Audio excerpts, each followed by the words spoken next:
Rates may apply. You may receive up to one additional text stop to opt out. The FanDuel Sportsbook app, America's #1 sportsbook. New customers get a no-sweat first bet up to $1,000. That's free bets back if your first bet doesn't win. Just sign up and use the promo code BKING. Combine your bets for a chance at a bigger payout for the same game parlay. With live betting, you'll get updated odds on games that have already started. And when you win, you get your money really fast. It's a safe app. It's easy to download and super easy to use. Sign up today. Use that promo code BKING for your no-sweat first bet. That's promo code BKING. Must be at least 21. Present in Tennessee. First online real money wager only. Refund issued as non-withdrawable free bets. That expires in 14 days. Restrictions apply. See terms at sportsbook.fanduel.com. Gambling problems? Call the Tennessee Red Line. 800-889-9789. Okay, it's happening. It's the afternoon stretch with Zach Williams and Bruno Reagan. Everybody stay calm. Stay calm. Let's take some calls from the public, shall we? Join the afternoon stretch now at 615-844-5600. Now here's Bruno and Zach. 4 o'clock here in the Music City, so you know what time it is. Time for the afternoon stretch here on Nashville Sports Radio. Bruno Reagan, Devlin McKenzie, Zach Williams here inside the Strike and Spare Family Fun Center studio. 615-844-5600 if you want to get in. We want to talk to you. And the big news, just hot off the presses, Todd Downing has been officially relieved of duties with the Tennessee Titans, no longer on the Tennessee Titans roster. Not only that, the Titans also inform offensive line coach Keith Carter, secondary coach Anthony Midget, I had to double check that one there. Yep. Offensive skill assistant Eric Frazier, they will not be retained. They were all up for contract. They are all gone. And they all deserve to leave. That is the real side of this. That is the real side of this. If you're a Titans fan and you want to get in on the news right now and want to talk about it, 615-844-5600, because it happened. This was on the horizon for a while now. This wasn't something that, are they going to keep him? Are they not? We're going to listen into some of Vrabel's presser later on in this show, but some of those answers are now out there. They're out. And look, I'm gonna say a word that the Titans will rebuke in the Lord's name going forward all offseason, and it is rebuild mode. Yeah, it is rebuild o'clock here in Nashville, and that is just what it is. You heard it earlier from many different times, and really all season with the Tennessee Titans. This offense isn't built to carry into a Super Bowl championship, because it's not meeting what the offenses of the NFL do nowadays.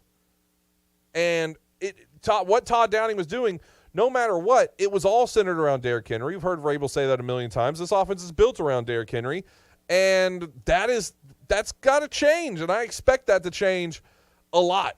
I expect a lot of that to change this year. It was interesting coming into the show because I follow very few Titans fans on Twitter, but I feel like I still get the beat just the same as anybody else.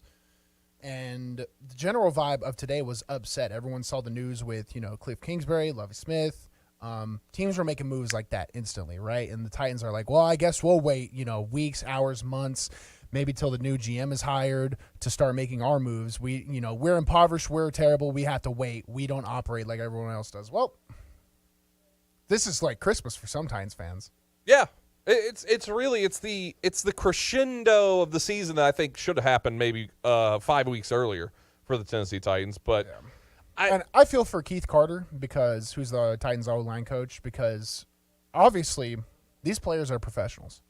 These players are professional football players. Aaron Brewer, Dylan Staley, whatever back was in at the time, I can't remember, but there was one very simple blitz pickup. The Jags probably saw something the Titans do in protection. They run, I think it was just either it was a will fire or a corner blitz. It was one of the two, but the tackle would have to go outside or the back goes inside. You talk about this stuff all the time leading up to weeks, and it's not unique to what the Jags do. That's a normal blitz. That's something you see every single week. So typically by week 18, because Dennis Daly's been in the whole time. Aaron Brew's been in the whole time. These guys have been playing beside each other the whole time, and they just flub. They instantly flub the protection. It was foobarred, and what can you do? What can you do if you're Keith Carter? These guys obviously don't learn, maybe pound it in their head more. So it does suck for in some points of views. You know, the talent they had in their roster, not good. A lot of people have been I feel like the general vibe for Todd Downing going into week 10 was, you know, fire him, like he deserves nothing. And then at the end of it, everyone was just like, what do you do with this roster? What can you do? And there was a little bit of that. Oh, there was for a little sure. bit of sympathy. We talked about this it would have been 2 weeks ago, so the Dallas game. Mm-hmm. I was like shocked at how many of just internal discussions inside of the pressers with other media members that are sitting there saying, well, Todd Downing isn't the problem. The problem's personnel. And how much of blame shifting has changed in the narrative that Todd Downing was never the problem. I heard that from, once again, I'm not going to throw out anybody's names, big people here in Nashville, bigger than me, people names that you know much better than I know. No, and to be real, nobody's bigger than you, realistically. Well, you are. No, I mean, no. You're fat, Bruno. You're fatter than, if I didn't exist in the space, you're fatter than everyone else. Probably, I'll give you that. But on a real side of this, a lot of people that are in this business that talk behind microphones just like this were maybe on air they were saying something different, but what I'm hearing on the internal, no. Todd Downing's not the problem. Miss me with all of it. Well, can I say something real quick? I am still a little worried because Todd Downing constructed the offense around Derrick Henry. What is that? All right. What exactly? A lot of people say the offense is around Derrick Henry, but they don't explain. A lot of outside zone schemes. Is it sexy? No. Outside zone is one of the most effective runs in professional football. Some people call it mid zone. It depends how the Titans ran it like a mid zone. So it was like a mix of inside zone and outside zone. It's not sexy, gets the job done. They got away from guard pulling stuff. It is what it is. So they would set up a lot of first downs with just outside, inside zone. And then they would go, if they did ever pass on second down, it was screen game things. It was all tailored to Derrick Henry. So what is a new OC going to start running RPO spread style offenses? Do we have the personnel for that? What five people are the Titans going to spread out wide? I mean, you have a tight end that can go out. Thankfully, you have two. So yeah, you need three receivers. But you didn't really find that out until the last 3 weeks or so for Chig. Yeah. That's kind of the problems too, that the personnel that was used, it was uncreative. Todd Downing was uncreative. Nothing. It seems like what Todd Downing had was a hand-me-down playbook that started with Matt LaFleur and worked its way down through Art Smith and then worked its way down to Todd Downing. It wasn't anything that was outrageous. You know, the offense is built around Derrick Henry. It's built around – we know that. That we've known that for the past 4 or 5 years. There's nothing that's been crazy. And to go the extra step further here, the Titans have been the most – name me a good quarterback from the Titans that is not named Steve. That's it. Ryan Tannehill? No. You don't think he's a good quarterback? Is he a historically good quarterback? Oh, no. I'm talking about somebody that's actually made a difference. A franchise quarterback. A franchise quarterback. There really hasn't been. There's been guys that have tried, but the Titans have been. Now on the other side of it, name me a franchise running back. You can't stop naming them because they've always been built on the run. We need to get a quarterback. We're in a league. Scratch that. We're in a conference with Lamar Jackson, Justin Herbert, Patrick Mahomes. I mean, Joe Burrow, Tua. We are in Bryce Young soon, probably. C.J. Stroud. C.J. Stroud soon. Josh Allen. Both in our division. Trevor Lawrence. That is in our conference. And you know who the oldest of those people are? You know who the oldest player in that group of people are? Patrick Mahomes at 27. It's not going away. The Titans are so far behind the 8 ball. Mm-hmm. The league has acquired all this young talent. I don't know what to do. I was raising the question, Ryan Tannehill, it feels like when Mike Vrabel goes on the presser, we'll have that later. Yep. And he's, Ryan Tannehill's my quarterback. I don't want to get into speculation, Ryan Tannehill's my quarterback. I want him to get back from injury. And I'm just like, well, it just feels like a marriage that you're in it for the kids and you have 2 years left before they go to college. And then finally we can move on. It's just like we're in this waiting period, this purgatory, this inertia where we have to just ride this out because what else can we do? There's no other clear option unless it would be extremely drastic. But the Titans feels like they need drastic. I let it go too. I was like, Ryan Tannehill probably is the best option right now. But dang, man, Well, it feels like we're so far behind. It's King of the Poop AFC. Mountain, though. That's once again, it's King of Poop Mountain. You rule Poop Mountain. You get that. You get the mountain made of poop. You're the best ruler of Poop Mountain. That's what being the quarterback of the Titans is. Big Bo Perp. The Downing pack tastes so sweet. You made my day with that. That was a great comment.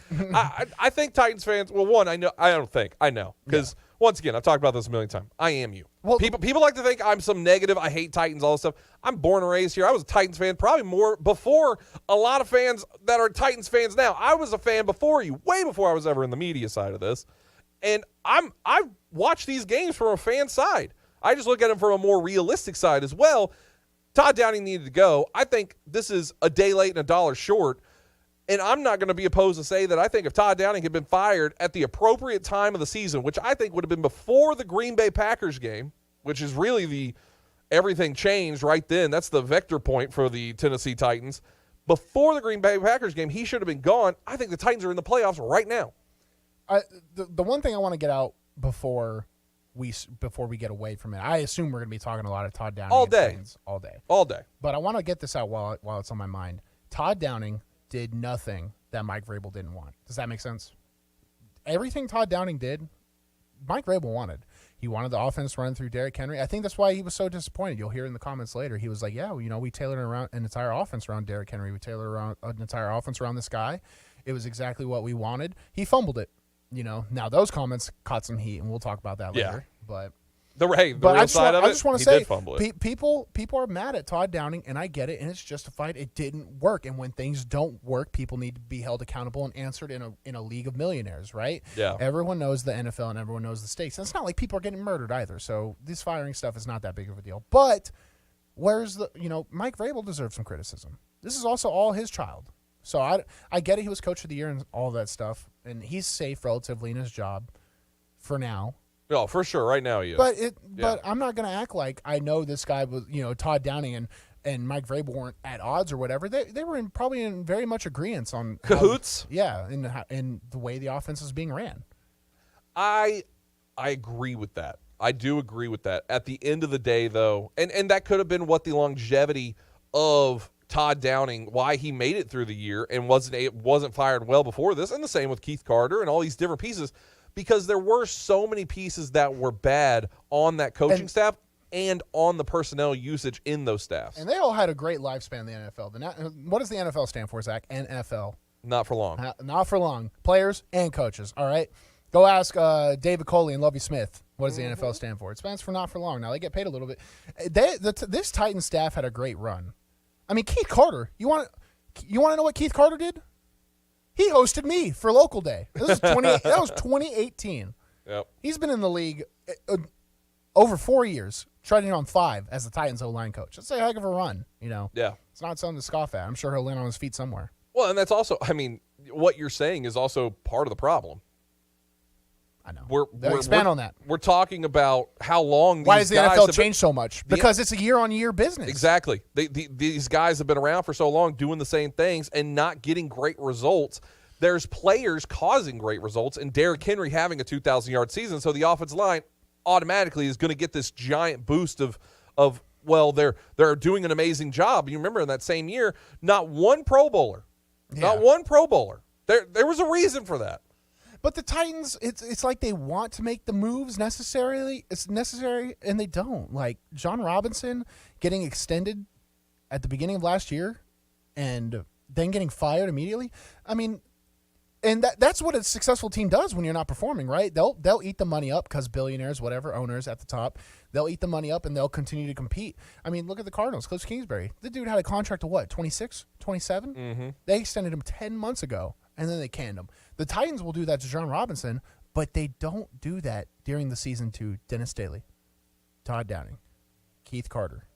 If their contracts are going to run up anyways, why not fire? Because it clearly wasn't working. Anybody with eyes could see it just wasn't working, and there was a refusal to make a change to salvage this season.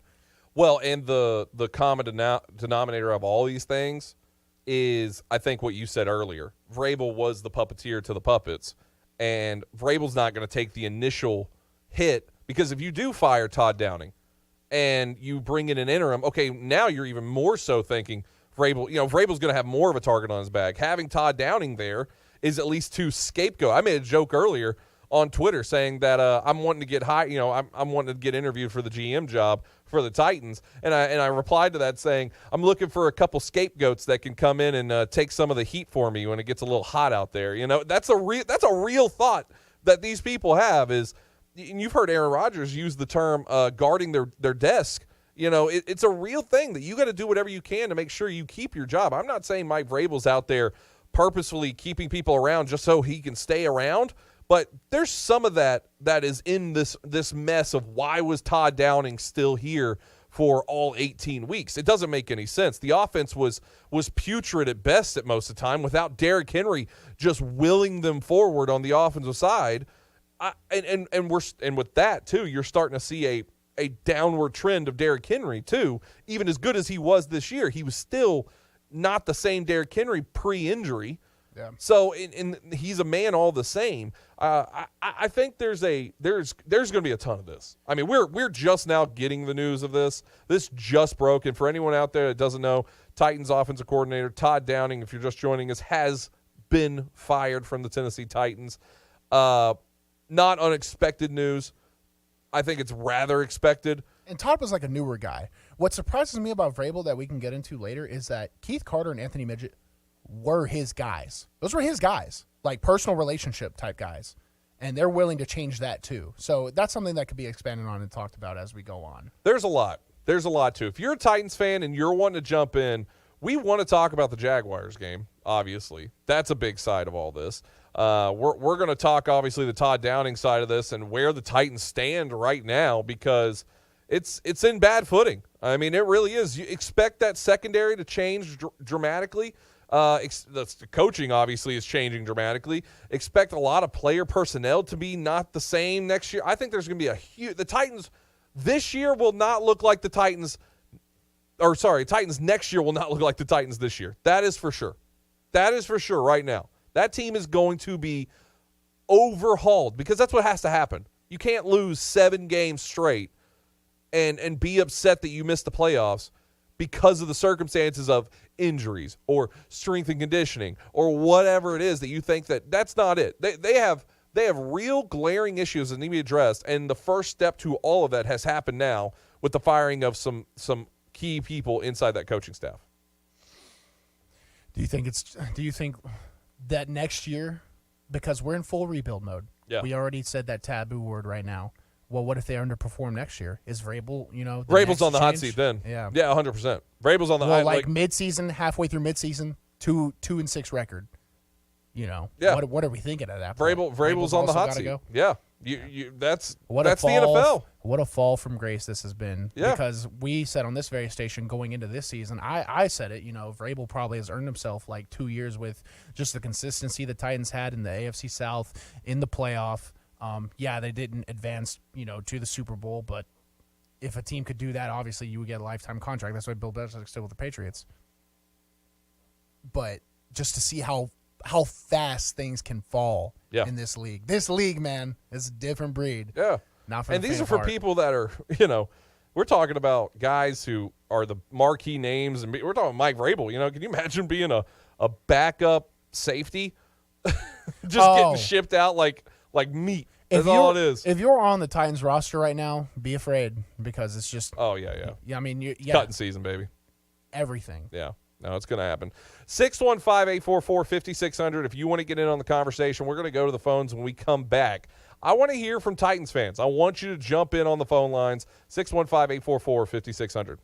Good afternoon. They're wrapping up a wreck over here on 24. It's eastbound just past 440. It's already busy in this area. You got all this traffic headed out towards Rutherford County and down I-24 right now at Bell Road, Hickory Hollow Parkway. That all looks pretty decent at the moment. It's heavy already on 65 North, traveling up through Madison, just trying to get up to Vietnam Vets. Saw a backup earlier, or a delay. It's starting to move a little bit better. 40 westbound there at Highway 46 in Dixon County. Hey, Nash Painting Services, all in Middle Tennessee. These guys are absolutely the best. I promise you. I've known them for years. I studied Spanish in NashPainting.com. college Check 'em and out. never I'm got Commander fluent. Chuck with your But then I on-time tried traffic. Babbel. Want the most effective way to learn another language? In just 15 minutes a day, Babbel's bite-sized lessons will have you learning another language in as little as 3 weeks. Babbel is all conversation-based, so it gets you speaking quickly about things you actually talk about in the real world. You'll really see a difference in how you can speak and how conversational you can be in just a few weeks. Babbel isn't just lessons. You can listen to podcasts, play games, watch videos. You can even take live online classes with a language teacher. There are so many ways to learn with Babbel. The lessons online and in the app make it easy to learn from pretty much anywhere. University studies have shown that using Babbel for 15 hours is equivalent to a semester of college Spanish. If you want to learn a new language, there's no better way than Babbel. Go to Babbel.com to try for free. That's Babbel.com. Babbel.com. Hey Nashville, Ray here from Run With It. Let me tell you about our sponsor, Boom Boss Craft Pizza and Tap House. And with 4 locations in Bellevue, Murfreesboro, Spring Hill, and East Nashville, they're your home for the best gourmet pizza and craft beers in Music City. Join me on Monday nights at the East Nashville location for poker night. And if you think you know everything, try Wednesday night trivia at both locations. Gourmet pizzas, craft beers, online at BoomBozz.com. Boom Boss Craft Pizza and Tap House. Realtors abide by a code of ethics. This is Article 9 in action. Beth, a first-time homebuyer, knew nothing about the home buying process, except that she wanted to buy a home. But her realtor had the expertise to make sure Beth understood every document, even giving her copies to review with her lawyer so Beth could close on her first home with confidence. Complicated things explained in simple terms. The difference between an agent and a realtor is real. Realtors are members of the National Association of Realtors. That's who we are.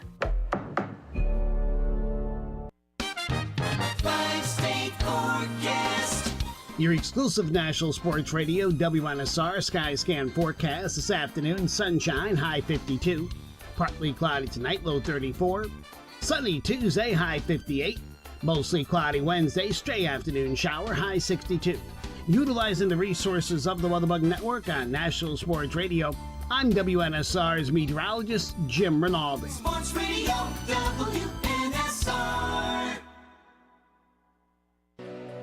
The Afternoon Stretch, the show endorsed by News Channel 5's John Burton.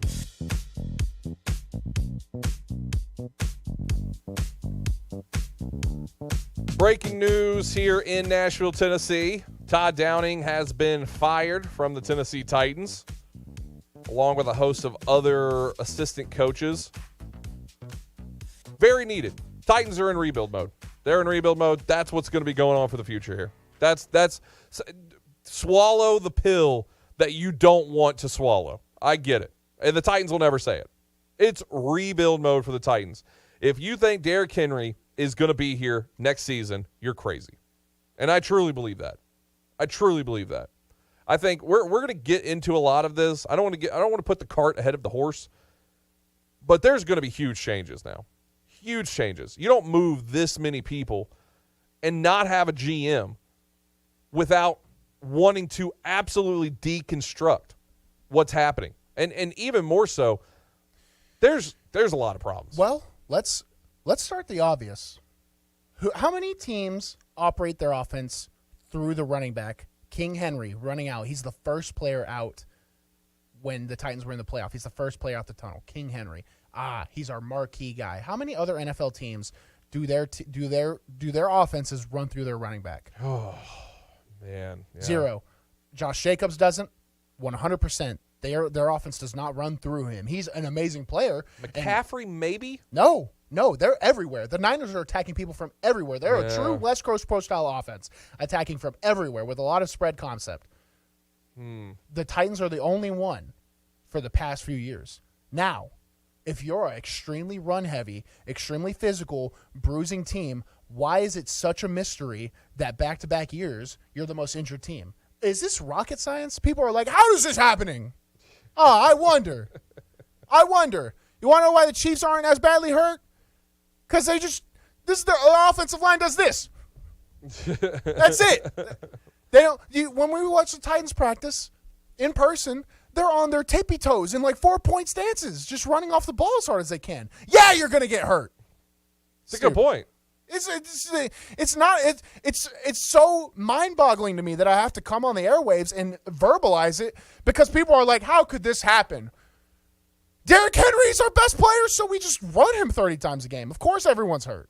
It sucks. 615-844-5600 if you want to jump in. We want to talk to you. Phone lines open. Titans fans, anybody wanting to talk about the Todd Downing firing or anything else that's on your mind, we want to talk to you. Let's go to Murfreesboro. Jeff, how you doing, buddy? I'm all right, Zach. How you doing? Doing good, buddy. I appreciate you holding. They all should be gone. Every coach should be gone. Every one of them. Vrabel included, everyone. If I was drunk, she doesn't have the guts to do it. If I was drunk, I'd go there. You're all finished. Clean out your stuff right now. You're done. Every one of you. I'm getting a whole new staff. I don't care. And Queen Henry's gone too. A fan said during one of the games after the game said we should have traded Derrick Henry and kept A.J. Brown. But the Titans were ready to die, and they got rid of Brown, didn't they? They wanted to keep the so-called greatest running back of all time, what Zach Williams says. But he ain't, is he? No, he's not. But Josh Allen's pretty good, isn't he? 38-yard return, touchdown, and your AFC South champion. Woo, it's an all night. Oh, yeah. And they're in the playoffs with Titans. Looking down at 7-10. A pathetic season by a pathetic franchise. You know it and I know it, but you two will never admit it on the program. Have a good day. Hey, at least he got it all out. Yeah. It wasn't elongated. That was the nice side of it. Sorry, Jeff. I didn't assume the Titans were the better program after watching Urban Meyer absolutely run a billion-dollar company into the ground. Yeah, that was there's so much to unpack from what he said. Yeah, I will say this. I want to get into this point. Amy Adams-Strunk, if she did truly care about the team, I think Jeff's onto something. Honestly. I think what I'm saying is if she did truly care about the team, she would be a better owner. Amy Adams-Strunk, maybe this is a hot take. I don't think it is. No, she's a terrible owner. Say it. No, I think this is 100% I think she's an reasonable. absolute terrible owner. I'm not saying anything about the person. I'm talking about the job that she has with the Tennessee Titans as the controlling owner of the Tennessee Titans. If trading A.J. Brown was such a problem to everybody in the building, why'd you let that happen? You're the superior. I don't like the way she's handling the last few months of the Tennessee Titans. I don't like it. I think it shows. Allegedly firing John Robinson also over the phone is not a very professional move. So that's one. That's come out now that she fired John Robinson over the phone. Also, the disappearance. So look at how today went. Look at how today went of all these things. Beginning of the day, Jim Wyatt, who works for the Tennessee Titans, put out an article of a one-on-one conversation with the owner of the team, Amy Adams-Strunk, at about 9 a.m. At 10:30 or 11:30, that's when Vrabel came up and had his press conference. What they did is they put that all out there so that way Vrabel doesn't have to go through the media mob asking him questions that he doesn't know anything about. He doesn't know anything. I don't think he knows anything about it because I think there's zero communication going on over at St. Thomas Sports Park to the actual owner, who may not even be in the state of Tennessee right now. So they did that for him because of the poor way that Amy Adams-Strunk handled firing John Robinson and then taking forever to talk to the media and then only talking to one media member and never getting in front of it. And look, I think Teresa Walker did a great job. I don't believe a single word that came out of that interview from Amy Adams-Strunk. I don't believe a single word. We listened to it on this station. If you're getting the exclusive scoop, you have to kind of look at yourself in the mirror too and wonder why am I? I don't think Teresa. I think because she's probably one of the most well-respected reporters in the area, and it does play like okay, at least she's talking to one of the most known ones out there. I'm not saying anything bad about Teresa. I think Teresa does a great job. I just think that she was in that moment used to tell lies because that's what I think Amy Adams did. And then now we get to this point where she's talking about how she wants to make sure she can get people together and they're going to be able to work together well, and she wants to be in the loop of things, but she doesn't want to be the referee in the middle of these two with the GM and the head coach of Mike Vrabel. I think she's doing a terrible job at running this team. That's just really what I believe of. She is non-existent. Even in the big moment, she's non-existent. Say everything you want that's bad about Jerry Jones. That guy at least is daily talking to local stations in the area of Dallas. In the Dallas-Fort Worth area, he is there showing up, talking about his team. I know that's not a commonality, and I know most owners in the NFL suck. But say what you want. I would rather have the team that I care about be their owner. I'd rather have them involved in the team in some form or fashion. And I'm not saying she needs to be out just running a media blitzer or anything like that. No, I just think she should have been more vocal about how the season's going. And it feels like it feels like she has been away for 6 months, and the insane asylum has been ran by the inmates. Let's call it what it is. Isn't this the second worst losing streak in Titans franchise history? We're at 7 right now, Yeah. and the highest losing streak ever in the franchise history is at 10. Yeah. I think that warrants a little bit of a State of the Union address, don't you think? Oh, for sure. And that's what I'm saying. What she did again today with before Vrabel's press conference with Jim Wyatt is she went out and gave an interview to the paper she owns. That's what that is. She owns the newspaper and came out and answered questions to her own newspaper that she funds the bill for. Yeah. If this was, it's weak. If this was, the U.S. president that was only talking to New York Times and would not answer any other media questions, people would have a big problem. But that person owns the New York Times. They're only talking to the New York Times. That's what's happening. That's what's happening. She's getting away with all this, and she's allowed to. And a lot of Titans fans really eat it up. They really fall in that shield. They do, man. It's absurd. They do. And I don't know. You should trust them and trust head coach Mike Vrabel. I still think Vrabel's a good coach. I'm not turning that out right now. I mean, he's always has coach mode on. Derrick Henry just learned that. Yeah. Did you see what he said at the end of his press conference too? Yeah. Oh, wait. No. He's walking out. He's walking out. Oh, yes, I did hear that. And he said, I'd say stay in touch, but that'd be a lie. Or I said, I hope you stay in touch, but that'd be a lie. Yeah. Just hates media. Fully through it. But maybe he gets it from the owner of the team because it seems like she hates him too. Seems like she doesn't want to answer any questions. I got billions of dollars, and I'm not answering these questions. I own the team, and the team makes mama money. That's what all she cares about. And maybe that is, but that sucks for the Titans, and the Titans will be in this purgatory forever. They will be at the bottom. No, you know what? Worse. They won't be at the bottom. They'll be in the middle forever. That's what they're going to be in. They're going to be in the middle forever, and that's worse. Yeah. That is worse than anything because you don't get us. There's the joke with the Browns or Texans or not Texans now, I guess, but even the Jaguars for a long time was Super Bowl came out in draft day. That's your Super Bowl. At least you had that. You enjoyed being in the limelight. Titans, you just got to be in the middle all the time. There's some entertainment with being a Browns or a Detroit, and we control the offseason. That's their season, Yeah. The Titans don't get anything. No. The Titans don't get anything. The Titans are about to be in a conference with Bryce Young, C.J. Stroud / Will Levis, and Trevor Lawrence. And we're going to trudge Ryan No Legs Tannehill out there. No feet, excuse me, no ankles. We're going to trudge no ligaments. We're going to trudge 40-year-old Achilles out there. Yeah. Let's run to the phone lines. If you want to jump in, 615-844-5600. Want to hear your thoughts on this. Tony in Nolensville. Tony, how you doing, buddy? Good afternoon, guys, and thank you for the breaking news. I did not hear it until I got home just a moment ago and turned the radio on and heard you talking about it. So she finally has let him go, and, with listening to bits and pieces of Vrabel's press conference today, guys, a lot of times in these press conferences, and Bruno, I like what you call it, coach mode. He's like that farmer that just threw out enough of feed to feed the chickens, just enough for them to nibble on, but not enough to fill them up. That's the way he answers these questions and the way these coaches do. And it's just really pathetic how, and Zach, you said it a while ago, they do not like the media. They don't want to talk. They don't want to give you no answers to any questions. But it is puzzling about that when there are questions that need to be answered, and they just beat around the bush and won't answer them. But with that being said, this needed to be done. It had to be done. I'm glad she did it or Mike did it or if they did it together. Who knows how that worked out?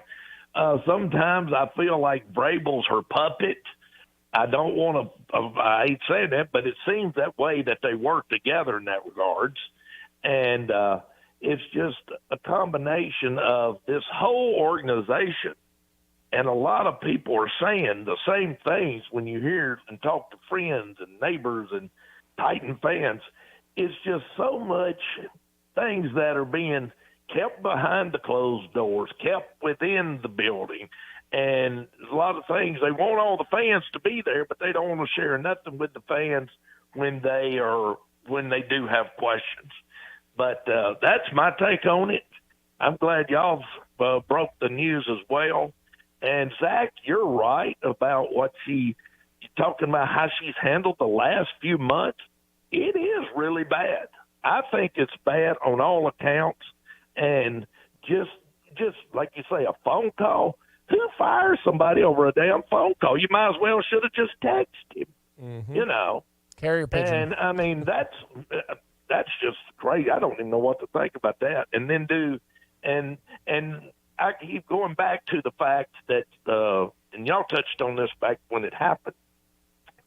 If she had her mind made up on getting rid of John Robinson before they played the Eagles. Well, had they beat the Eagles, and both of y'all said this, and beat them soundly, and A.J. Brown had not been a factor, would she have still fired him then after they had won that game? Now, I know it's water under the bridge, but you put that along with the way she's handled the Downing situation and now handling it as her firing him now as the offensive coordinator. All these things, Zach, you're right, has just been a cluster the last 2 or 3 months, and I think that is indicative of going 0-7 down the stretch and missing the playoffs. That's my take on it, guys. I just thank you for letting me talk and vent, but y'all really got some good stuff going today. Appreciate your show. Thanks, Tony. Thanks. Appreciate you, Tony. And I thought you had a good point. One thing that I think even Jeff, as much as it physically hurts me to say, in his opening monologue, he might have had a good point. If you don't fire everybody, you keep like Mike Vrabel, for example, so you fire John Robinson. What does that tell you about the Titans situation? Who was to blame then, according to the owners? Don't listen to what they say. Read between the lines. Who was to blame? John Robinson. Well, now when they hire this new GM, and then you have this guy from the old system, you're going to be constantly compared to this other guy. You know, you're not going to be able to be yourself or have a new dynamic. Yeah. I am worried about that in this new era for the Titans. It's like, and it's funny, we were having this conversation earlier when I was talking to you just about my own life, but Titans are at this like changing of the chapter. You know, there's chapters. Ryan Tannehill was a chapter. Marcus Mariota was a chapter. Jake Locker was a chapter. There's chapters. Mike Vrabel's been its own chapter. But it's like we're turning the page halfway, and we're just like, I don't know. That's where it feels like we're at right now. Yeah. No, it's going to be a new dawning of something. Something different is happening. Something horribly average is coming to Nashville in a nice stadium one day. Man, see, that might be close, or maybe not. Who knows? It might also have a dome. I don't know. 615-844-5600. If you want to jump in, we're taking all the calls today. We want to talk to you. Everything that's happening here with Todd Downing and the Tennessee Titans and talking Amy Armstrong. I mean, there's a lot going on. We haven't even got into scratch the surface of the Jaguars matchup that happened. We haven't talked about anything other than Todd Downing. Just Todd Downing. But we want your phone calls once again. Back after this here on the afternoon stretch. Good afternoon. It's pretty busy right now to the north as expected. 65 cut through Madison, trying to get up to Vietnam Vets on 65 northbound all the way into Goodlettsville. Heavy traffic over here right on schedule 40 east from Fessler's all the way out past the airport there at Donaldson Pike. Steady flow of traffic continues on 24 out through Rutherford County as you continue towards Coffee County. Lots of radar in both of those counties this afternoon. Princess Hot Chicken is catering. Check out their menu, princesshotchicken.com. I'm Commander Chuck with your on-time traffic. Nashville's first curling venue is here at T-Line Nashville. Come check out T-Line Nashville and experience the world's fastest growing winter sport today. Curling is a fun and simple sport that's a perfect outing for friends, corporate events, families, or parties. T-Line also has classic bowling and modern bowling mini games. With over 20 HD TVs, you can come watch your favorite teams and some of the best food and drinks here in Nashville in the large bar and grill area. They also have an outdoor area with a fire pit, and you can't forget the live music. T-Line Line Nashville is a one-stop shop for a great night out. Located at 106 Duluth Avenue and online at tlinenash.com. You can book your party now or give them a call at 615-439-1024. That's 615-439-1024. And make sure you give them a follow on Instagram and Facebook at T-Line Nash for all the news, events, and updates. T-Line Nashville. Nashville's first curling venue is here. From the big game to the big dance, Bar Lines at the Omni Nashville Hotel downtown is your game day and watch party headquarters. Don't worry about entertaining guests and trying to feed everyone. Sit back, relax, cheer on your team, and let the Bar Lines staff take care of you. Grab a Bar Lines signature cocktail and enjoy some wicked deviled eggs. Or a Bar Lines double stack and finish it off with some Jack and Coke chocolate cake. Bust your belly and your bracket at Bar Lines. Located in the Omni Nashville Hotel, 5th Avenue, downtown. NFL Plus is here, which means no matter where you are, this is how you football. You can stream live, local, and primetime regular season games on your phone or tablet, 45-minute game replays, and more. That's how you do it right there. This is the NFL for every fan. This is football freedom. This is your game on the go. Wherever you are, this is how you football. Go to plus.nfl.com/radio and start your free trial of NFL Plus today. Terms and conditions apply.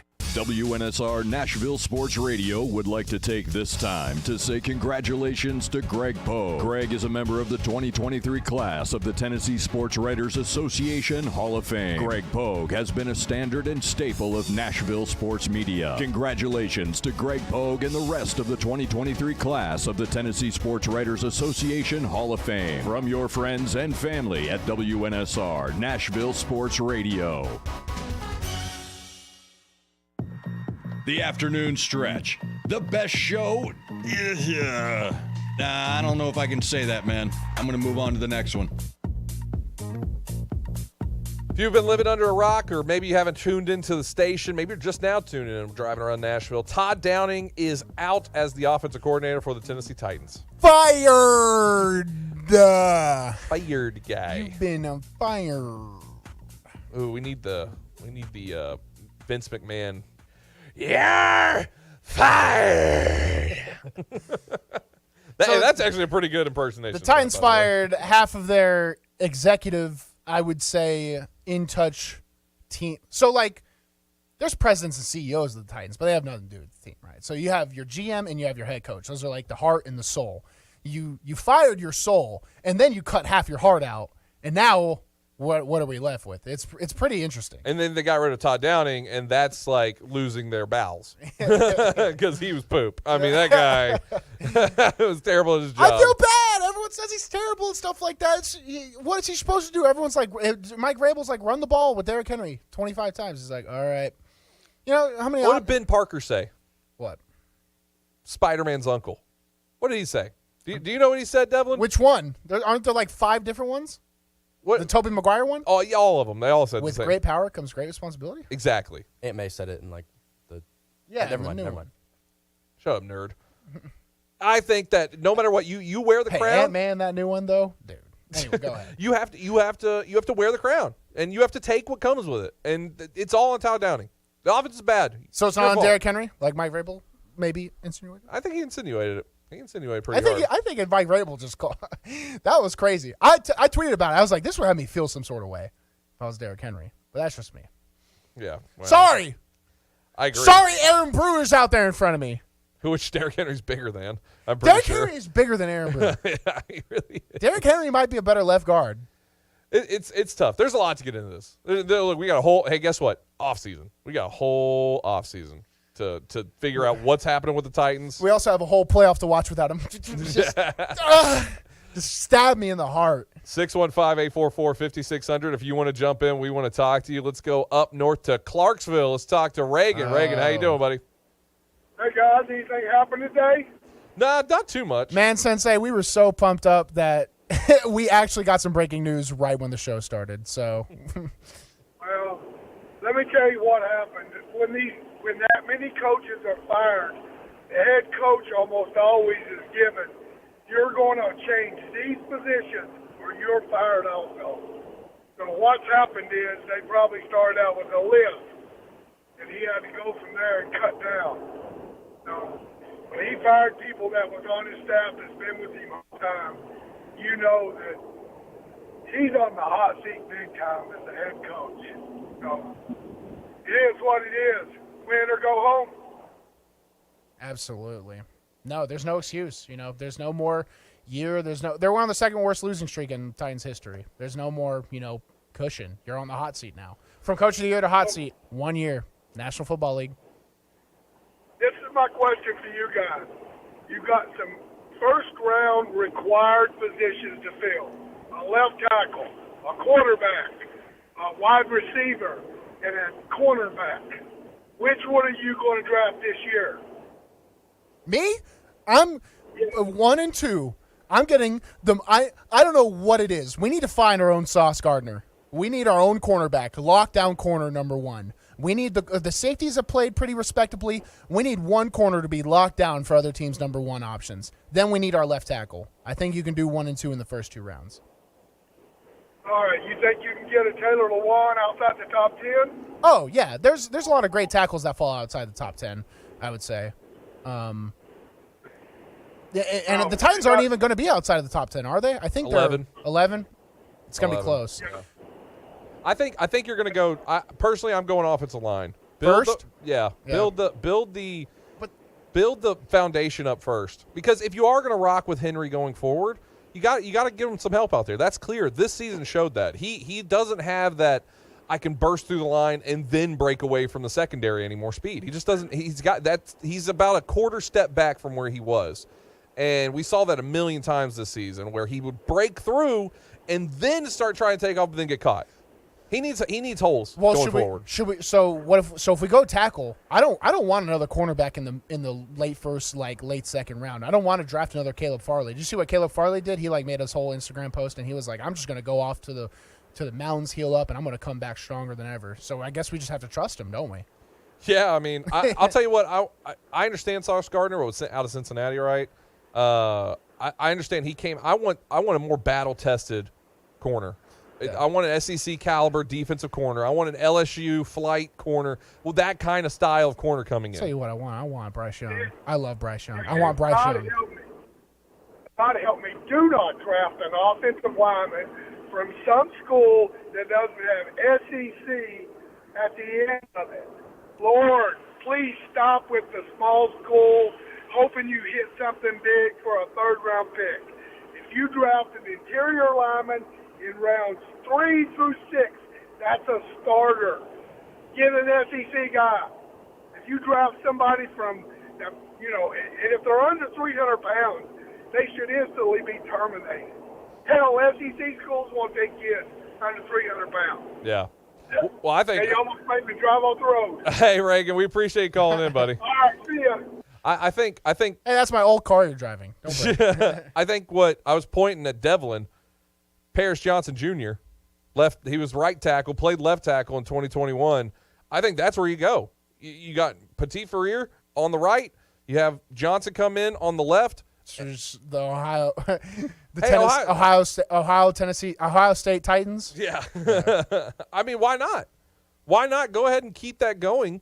And I think Ohio State is, if I'm going to not go for the SEC, I'm going to go Big Ten. One of the two. That's where you're going to go for your offensive lineman. Don't go to Missouri Valley University. It is so rare to strike. Like Ali Marpet, he was out of, what was it, Humboldt State maybe? Played with Tampa. Got, suffered a terrible injury. It is what it is. But he was a dog. And I think he's the only one of any of these guys. I mean, it seems like my dad was subtweeting someone that might be on the Titans right now that was supposed to be he was a second round. Dylan Radins. There you go. Not subtweeting. That's Dylan Radins sucks. And he was brought in to be the guy. At least he's making funny jokes with Taylor Lewan on Twitter. Yeah, that's good. Dylan Radins is doing my job right now, which is a reply guy on Twitter, which is get it together, homie. Hey, Dylan, come on the show. Let's talk about it. I mean, you're not doing well in the NFL. Maybe media is where you go. I don't know. I'm happy. Somebody tag him. Tag him in the tweet. There you go. I'm happy to have him come on and give his thoughts on it. Love to hear it. There's nothing better than him putting his foot down And that probably took a lot of courage from him, too, to be like, I feel like I'm a tackle, and they don't like me at tackle. And then they put him at tackle, and he immediately gets injured. Yeah. And then just drops off the planet. Yeah, and look, it's way early to talk about draft. Way early. Now, There's so many things the Titans have to go through. Yeah. Like we Well, haven't even hiring the mentioned GM. Jeff Simmons. Well, he's under contract. So that's what Mike Vrabel said. I guarantee you who did not like that. Jeffrey Simmons. Yeah, there's going to be some big shakeups that are going to happen, and I think some of these are not going to be firing or releasing related. These are going to be player related, saying I want out because they're going to see the writing. If you're Jeff Simmons, I mean, you have your contract coming up. Are you going to sign? Are you going to sign the extension, or are you going to say I'll last one more year here, but my prime is now? I want to go. I'm ring chasing now. Somebody will pay me a lot of money, and I want to go use my talents on a team, like on a Chiefs team, to partner up with Chris Jones, or on a whoever team that is a actual threat to win a Super Bowl. I think ring chasing is just not an NFL thing. I will say that. I don't think ring chase. If you have a good thing at a franchise, a lot of people get. I mean, who was the last guy to get viciously grass is greener on the other side? There's probably a better phrase for it, but where they ruined their own career. Do you know who I'm thinking of? Who are you thinking of? Running back, Lev Bell. Oh yeah. I mean, just crushed his own career with this stuff. I think the NFL really is just an not-for-long league. If you have a good thing, you stick with it. I think Jeffrey Simmons will stay at Titan. I think a lot of other moves would be a mistake, but you never know what another guy's thinking. If you want the ring, Titans have never done it. No. Yeah. There's not a lot of Aaron Donalds, though, out there. The way that he's stuck with the Rams for as long as he did, and it finally worked out for him. It's just, and now it's back into the blender. So I mean, hey, the Rams are. Yeah. The Rams have been sent. The Rams need to get regulated. Whatever USFL champion comes out this next year, you take the Rams spot in the league because you'll do better. Relegated. All right, 615-844-5600. Final break of the hour. Got a whole second hour coming up, though. A lot getting in. If you're a Titans fan, we want to talk to you back after this here on the afternoon stretch. Out here as expected on the South Loop. The West Loop looks pretty good. It's a little bit crowded on 40 eastbound now from, let's say, Fessler's all the way out trying to get past Donaldson Pike. That got a little bit slow earlier. Gallatin Avenue at Eastland. 2 cars were involved at that intersection just a few minutes ago. Trying to clean up a wreck in Bordeaux. 3400 block at Clarksville Pike. Heavy, but moving to the north on 65. Just trying to get up to Vietnam Vets. Some radar earlier on 40 as you make your way through parts of Dixon County. Nash Painting Services all of Middle Tennessee. Check them out. Located at 5410 Murfreesboro Road in the heart of Laverne, City Slickers is one-stop shopping for all your liquor, beer, and wine needs and has been a multiple winner annually in the Best of Rutherford County voting for Best Liquor Store and Top Wine Shop. Featuring the lowest prices, the best customer service with unsurpassed knowledge, City Slickers offers the largest craft beer selection in Rutherford and southeastern Davidson counties and has beer on tap at its Growler filling station. City Slickers also sells mixers, sodas, snacks, tobacco products, and the Tennessee Lottery, and can place special orders and assist with all your events and even wedding planning. Make sure you follow City Slickers on all their social media or just give them a call at 615-280-7469. That's 615-280-7469. Located in the heart of Laverne, City Slickers. Douglas is a real Prevagen user and paid testimonialist. My name is Douglas. I'm 79 and I live in Chicago. I'm a writer, director. I used to be a marathon runner. Now I'm a walker. In the kind of work that I do, you are surrounded by people who are all younger than you. Memory became a factor. As everyone gets older, where did I put my keys? But I had to get help to stay competitive. I happened across Prevagen, and I started taking it. I saw myself having an improved memory, which at the same time, I felt better about myself. I could not be doing what I'm doing today had it not been for Prevagen. Prevagen, healthier brain, better life. Prevagen is available in stores everywhere. Based on a clinical study of subgroups of individuals who were cognitively normal or mildly impaired, this product is not intended to diagnose, treat, cure, or prevent any disease. It's the afternoon stretch with Zach Williams and Bruno Reagan. Coming off his second straight SEC win, this one at the bank. Clark Lee, thanks so much for joining us. Hey, this is my favorite time of the week to be with you guys, so I'm happy to be here. If you think that's not going to be on a promo, Clark, you are sadly mistaken, Clark, sir. you just made the haters so furious, so thank you very much.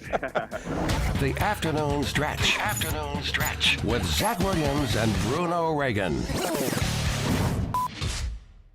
Follow the afternoon stretch on Twitter at Bruno Reagan and Zachariah W. Really, man? You want that? I'm not spelling that out.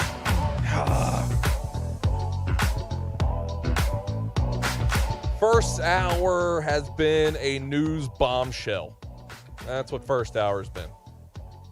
Todd Downing, if you don't know, if you haven't heard, Todd Downing has been officially fired from the Tennessee Titans, and a host of positional coaches as well with him, and rightly so. That's just that's the nature of the beast. You can't lose that many games in a row in the NFL and expect your job to be A-okay.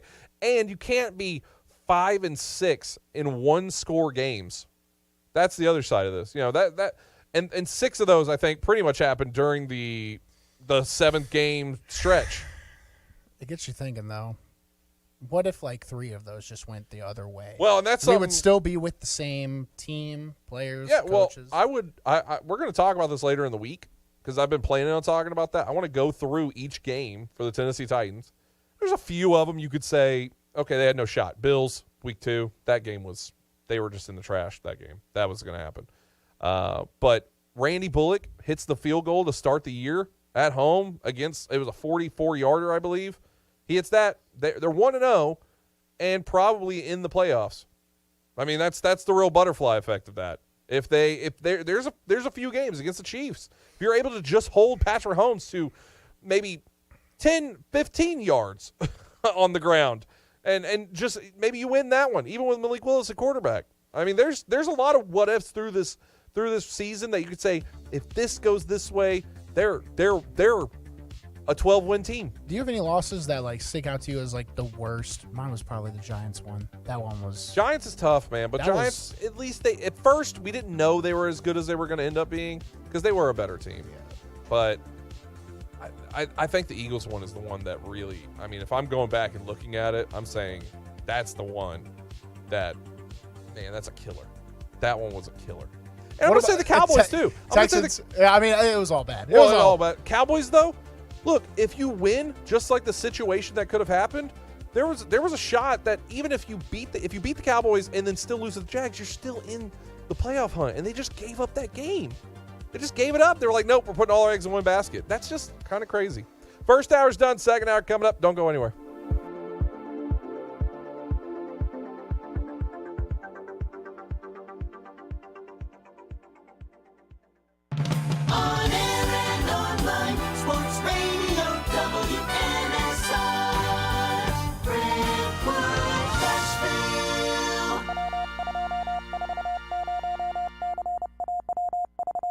ABC News. I'm Derek Dennis. Trade and immigration are expected to top the agenda as President Biden meets soon with Mexican President López Obrador after a welcoming ceremony to kick off the North American Leaders Summit in Mexico City.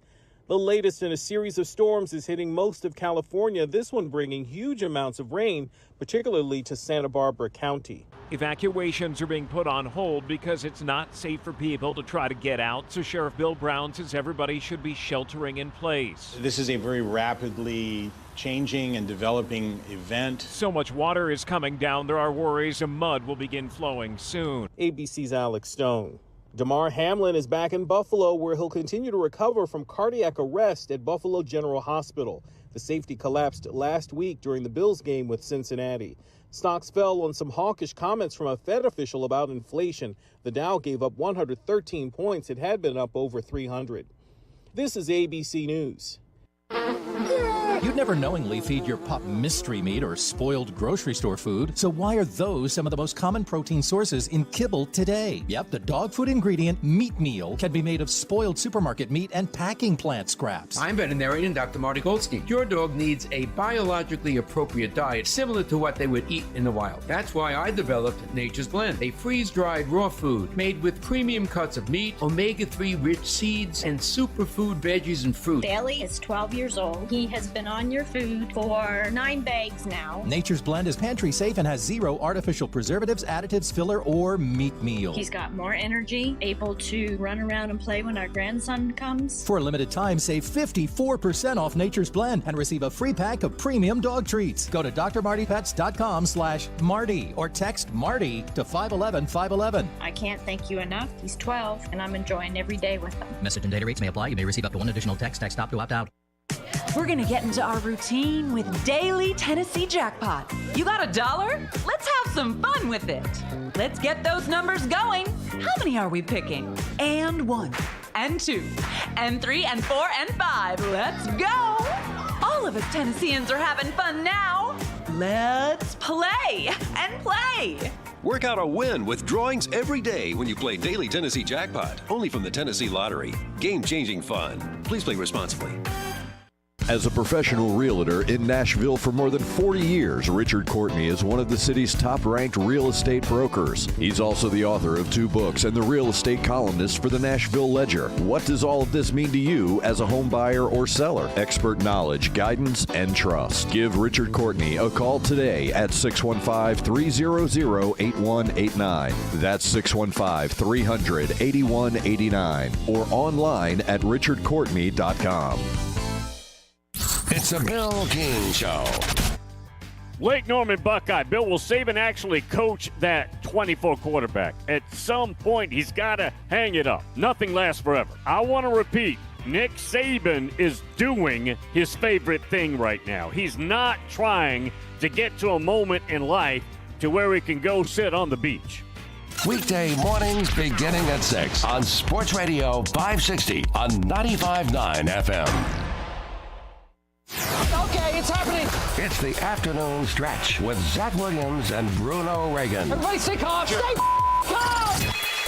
Let's take some calls from the public, shall we? Join the afternoon stretch now at 615-844-5600. Now here's Bruno and Zach.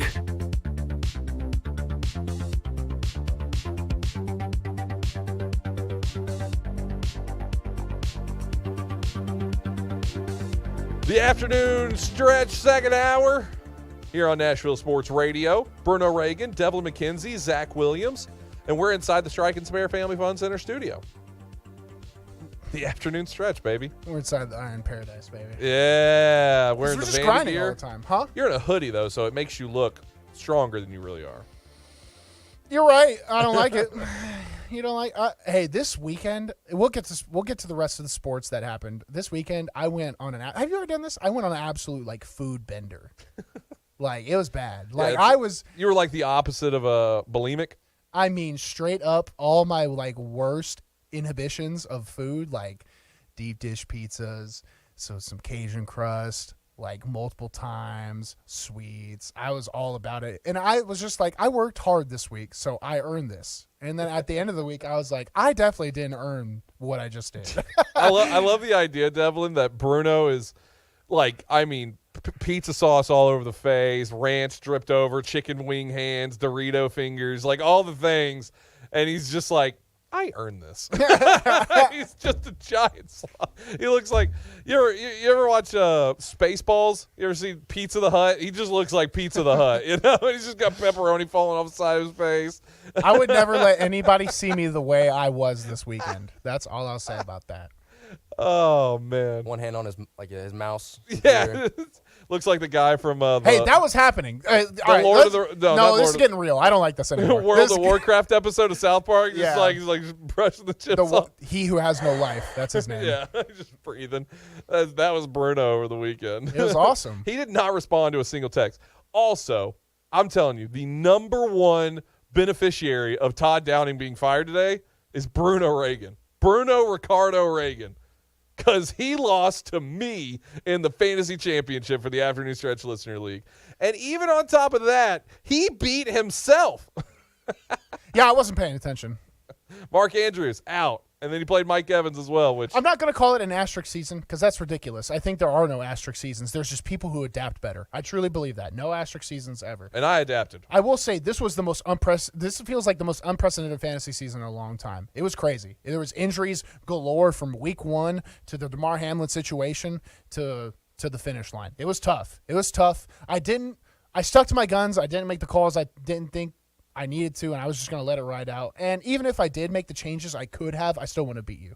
The Listener League champion, though, even though I won it, the real Listener League champion, back-to-back years, Kayla. She did it again. She's going after on losing the to trophy. me again. Kayla, you can win the trophy. You'll never beat me. You'll never beat me. I'm your Eli Manning. Bruno and I play for pride, but she's going to be She's on the the championship trophy. Actually, I need to bring that. Devin, can you bring that trophy over here? I need to have that trophy right here sitting in front of me. That's what I need right now. I need that trophy. It needs to be because I am the champion of this. And it's vengeance season. That's what it is. It's time to be toxic. That's what we're doing. Here we go. Devlin's got it for me, and it is toxic season here for Zach Williams in the fantasy championship. Because just as much as I had to listen to Bruno talk about how smart he is and how good he is because he won last year, now he gets to hear me talk about how I beat him in the fantasy championship, and I will. So we're gonna have a lot of that coming up, but that's the inaugural trophy, and Kayla's gonna get her name on there twice. That is crazy. Back-to-back years. For a listener to come in and win that. Hey, does the national championship game exist today? I mean, it's today, but I think here in Nashville, there's nobody talking national championship right now. No, it just went right out the window. TCU and Georgia, people have this game kind of buttoned up. There's nothing more hype than a national championship at California where tailgating is, I guess, illegal. Well, they have done everything they can to make this game as boring as possible. I mean, they really have. They took it and brought in the worst team to face the best team of the best teams, right? Like that's just the whole schneid of all this. And the spread in this game is 13.5. 13.5 is what Vegas is saying this one's going to be. TCU is a heavy underdog, almost 2-touchdown underdog against Georgia. And it's in LA of Who Caresville. It's at SoFi. I mean, SoFi's so bad that I'm watching the Pat McAfee show earlier today, who's broadcasting live for SoFi, and their video's skipping in and out because they don't have good internet there at SoFi. I mean, just unprecedented stuff that's going on with this. It's going to be the most who cares. And this is what I feared. I was shocked by the championship playing games because I thought for sure Georgia was just going to smoke OSU, and then maybe Michigan and TCU have a close game, and they did. And that'd be the only good game. And then we're going to get just a Georgia beats whoever by a ton. And it seems like now my fears are coming to light now in this situation. The national championship game was New Year's Eve night, Ohio State and Georgia. That was it. I think you're right. Yeah. Honestly, I think you're right. I think Michigan doesn't put up as good of a fight against against Georgia the way OSU does. And I think we're going to see tonight. And I understand it. Anybody has a chance all the time. I get that. But this is a situation where I think that's going out the window. When you see Vegas giving them basically a 2-touchdown lead, and look, I'll take TCU on the points. I'll take the 13.5 on the points. I feel comfortable doing that because I don't think they're just going to lay down and quit. But I think their best isn't going to be good enough to be within a full touchdown. I love TCU's story. I picked this exact national championship, by the way. I won that little pick 'em. You did, yeah, you did. We got to go through the actual bowls and see how we all did. I haven't done that yet. But I was a little optimistic for TCU going into the day because of what Ohio State did. TCU is a great story. I'm glad we got to see some variety in the national championship game. I'm scared for them. I think they're going to lose by like 35 tonight. I think it's going to be an absolute mollywhopping. I think the game's going to be over at halftime. TCU has been in some games where they've been on the side of a crazy comeback. You remember Oregon? I forgot what bowl it was, but they were down like 35, and they came back and won in one of the New Year's Six bowls against Oregon. I just don't think it happens tonight. Georgia's unfair. It's a cheat code. It's National Football League players on one roster versus it was almost surreal hearing TCU's story when they were introducing their players against Michigan. It was like, this guy was a transfer from San Jose State. This guy was a transfer from Tulsa. This guy, nobody wanted him. And they all came together and they worked hard and they got here. You're David versus Goliath now, buddy. And in 2023, there are no storybooks. Like, it's about to be a brutal massacre, I think. And I hope I'm wrong. I want to see an entertaining, fun game. I'll be at judo for most of it, but I want to see an entertaining, fun game. Yeah, I just like the idea that I think Georgia's gonna. I mean, I think they could. It's a high possibility. They just run rolling basically. Will we look at Stetson Bennett any differently? I mean, you look at what this guy's doing. He's going for history here. I'm such a Stetson Bennett hater. Yes. I hate Georgia. I wish that entire state just sunk into the Gulf of Mexico, and it was like its own lake maybe, and there wasn't a bridge. Like, I wish that everyone in Georgia just disappeared.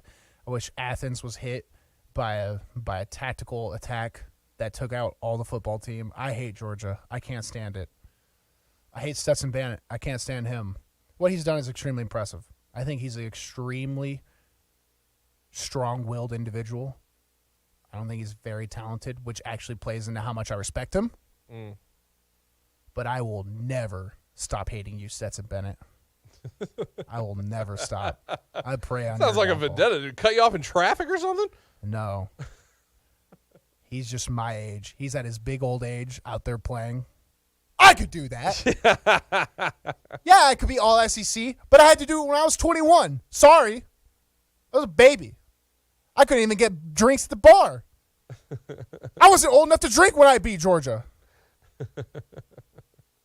You're nothing compared to me. Stetson can almost run for president now. Yes! It's absurd. He's going to be in the House with AOC. They're going to be cracking jokes while voting out the 11th time on a Speaker of the House or whatever was happening. Ooh, topical political commentary. Extremely topical. I mean, if there is one place more chaotic than the National Football League, it is that Congress House. So, I'm looking at Stetson Bennett differently, personally. Walk-on guy who now he's. Are we going to get Stetson Bennett or are we going to get Statavion Bennett? Which one are we going to get tonight? Because I saw a video of him getting faded up again. Yeah, well, if he wins. I mean, remember how high he was last time on Good Morning America? Yeah, it was either high or drunk or hungover. Either way, he was something. He was something. He's going to be doubly something if he does it again tonight. I mean, and enjoy it because it's the last football game you'll ever play in. You don't think he gets drafted? No way they can. You could say the quarterback of the back-to-back national championship team doesn't even get drafted. Yeah, some scrub team out there drafts him. Not me. Not the Tennessee Titans. There's some people that just achieve at such a high level in college, and for some reason it doesn't translate. The first person that comes to mind is Michael Sam. Dude was an absolute menace in the Southeastern Conference. So you're like, oh, he's going to be a first-round draft pick. He barely made it, 6th or 7th? And that was Jeff Fisher really taking a risk on it, and then he flares out. So Stetson Bennett does get drafted. He won't last in the league. It just won't. And if he does, then I'll eat my words. But what will he care? He's a multimillionaire at that point. He's prime suspect for the Titans to take late rounds. That's the real truth. How do you not? If you get to the 5th round and Stetson Bennett is still sitting there, I almost passed out right now. My blood pressure just rose through the roof. Tell me I'm wrong. Tell me I'm wrong in this. I don't care if you're right or wrong. I care about Stetson Bennett being on another team other than my own. Him and Will Levis. They need to be on the Colts and the Jaguars. Who would you rather have starting at quarterback, Malik Willis or Stetson Bennett next year? Stetson Bennett. Yeah. I don't want to see Malik Willis play on my team. Yeah. Hey, that's like you ever hate people, but you respect them? You ever hate people that you work with, but you understand their craft and their way? You ever hate people, their personality, but you need them? Are you talking about me? No. Oh, okay. No, I don't hate you. I'm talking about specific there. I'm talking about every defensive back I've ever played with. I hate those people. But, man, are they amazing athletes and football players. So, yeah, I'll tolerate them. I'm not going to tolerate Malik Willis. It's taking stats. I'll tolerate Stetson Bennett. Anyway, hey, I don't hate Stetson Bennett. I just hate Georgia. And they held their whole – I went into their stadium and took them, all right? That's from little Vanderbilt Commodores. I had 170 yards offense, and we won the game. That's pathetic. Do better. I just think if he comes out, has a dominant performance again, wins another national championship, you can't say anything about the guy. I don't care. At that point, he's the quarterback. We always say this all the time. Yeah, I can say something about him. He's Quarterbacks old. get the blame. He's washed. He sucks. He's playing on a Mickey Mouse team, Mickey Mouse ring. Two He's of them. short. Two rings. He's pale white. Possibly. I can say a lot of things about him. You can get a tan to fix that up. I can say a lot of things about Stetson Bennett right now. You want me to keep going? So I don't want to hear I can't say anything about him. I'm going to keep saying about him. The best in our business, when people are at their highest, that's when they start talking trash. So I'm going to follow suit. But you think Georgia wins by like 30? Yeah. Oh, I think Stetson Bennett's going to have 400 yards tonight. He won't even probably play the third quarter. He's just done. They're just up by 80 points. Like, this is who TCU's showcasing. They're at the pregame right now. They're at the pregame if you're watching the game day or whatever, and they're like, we have an Australian punter. Yeah, you're going to lose so badly if that's who you're highlighting. Jordan Sandy. If I ever saw my punter, why show the punter? Skip Bayless had one of the most fire tweets of all time. When Ohio State missed that kick. When he was talking about DeMar Hamlin and how the game should go? No, that was never mind. Sorry. I didn't know which side that of that tweet you were on. caused a fire. One of the best tweets I've ever seen him have is Ohio State kicker missed the game, and he goes, why do we have these non-football players decide the games? Boom! You are so right. These people are not human. They're not people. They don't and not human in the good way. They don't deserve rights. Like, punters and kickers should be bullied to the ends of the earth. They do not deserve your respect unless they're like Justin Tucker. That's it. Let's go around the room here. Devlin, Georgia, 13.5. Are you taking that spread? Yeah, Georgia points for sure. You like the Georgia points on this one? I think the points are very, very nice. I think they're just generous. I think the odds Georgia wins by 14 or more is better than TCU covering the spread. Yeah, me? And Bruno, you're on Georgia points also. Georgia points and the under. So that's where I was going to get next. Over-under is 61.5. Georgia points, under, 100%. I think Georgia wins 35, 7, 10, maybe 40-something, 0. I think that's my prediction for the game. So they're going to start the season the way they finish the season, or finish the season the way they start the season against Oregon. Yeah. Just decimate them and still hit the under. Yep. You're on that over-under line, Devlin? Yeah, I agree. Unfortunately, I don't want to see that. I hope that's completely wrong, and I hope this is a great game. I mean, I'm going to watch it, but at the end of the day, I don't think this is close, and I don't think it's a good game. We're going to find out. It's all going to happen tonight. I'm assuming they're doing their whole megacast, too, I believe, so that'll be fun. I think the megacasts are cool, personally, unless it just inevitably fails, which that also happens, and that's not as fun, but it'll be a fun one. When we come back, we're actually going to switch up topics a little bit here. We're going to start talking a little bit about that Green Bay game against Detroit last night, more specifically from the Green Bay side of things. Aaron Rodgers, it's all going to get circled back to him here soon enough because he had some choice words after the game and on the field especially. But weird one there. We're going to go up and talk to Zach Jacobson. He covers the Packers for CBS Sports. We're going to have a lot of conversation on that. Zach's good on this, so you're not going to want to miss that here on the other end on the afternoon stretch. Good afternoon. There's a couple of accidents out here the last 10, 15 minutes. Here's what we see. Heavy traffic up through Madison on 65 northbound passing OHB all the way up to Vietnam Vets. Heavy to the south as expected down through Brentwood, Franklin. That still looks pretty good, though, on 65 through Williamson County all the way down into Spring Hill where there's tons of radar in that section of Williamson County. Hey, Nash Painting Services all of Middle Tennessee. They're online at nashpainting.com. I'm Commander Chuck with your on-time traffic. Are you looking for a trusted partner who knows AT&T business inside and out? ABS Communications is an organization built on the premise that telecom solutions and working with companies like AT&T can often be complicated, and the customer needs someone to help them navigate through these complexities. They make complex simple. Whether it's helping maintain, manage, or secure your business, ABS Communications is here to help all your business telecom and mobility needs. Their business was built with the goal of simplifying the process of connectivity for the customer and establishing a long long-term relationship of trust through transparency and accountability. ABS Communications is a top 5 AT&T authorized agent with over 200 years of AT&T technical experience. You can call Mark and the gang at 615-349-8588, or you can visit their website at abscomm.net. And remember, mention the McFarland Show to ABS, and you could get up to $250 in a Visa gift card for new ABS business customers. Are you in trouble with the IRS? Detaxify is the trusted tax relief solution that has an A+ rating with the BBB, 5-star rating from Google, and specializes in the IRS Fresh Start program. If you have years of unfiled back tax returns or owe more than $10,000 to the IRS or state, the government has the power to garnish your wages, freeze your bank account, and in some cases, they can now revoke your passport. This is John Zandy, president of Detaxify. Detaxify specializes in the Fresh Start program, where we help struggling taxpayers get out of collections or settle their tax debt. If you're being audited or dealing with threatening letters from the government, you may need professional tax relief representation. My team at Detaxify can stop the tax collectors and stop the threatening letters from the IRS or state. Call me now for a free consultation. Call now, 800-601-7780. That's 800-601-7780. Detaxify offers a 100% customer satisfaction guarantee. Call now, 800-601-7780. 800-601-7780. If you need a staycation or planning a trip to Music City, stay at Bento Living Chestnut Hill. Voted the best boutique hotel in the city by the Nashville Scene. Bento Living is located on the edge of bustling downtown and boasts on-site dining, shopping, live entertainment on the rooftop, and free fitness classes. Come experience Nashville like a local. Visit BentoChestnutHill.com to book your Music City vacation today.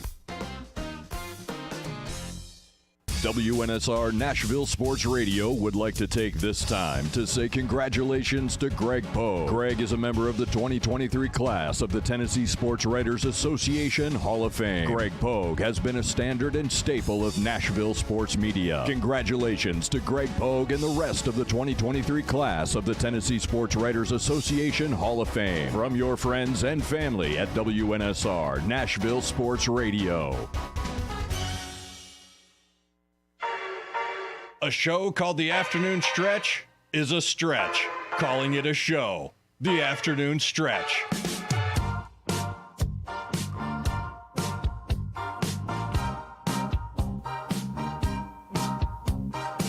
The Afternoon Stretch. Bruno Reagan, Devlin McKenzie, Zach Williams here inside the Strike and Spare Family Fun Center studio.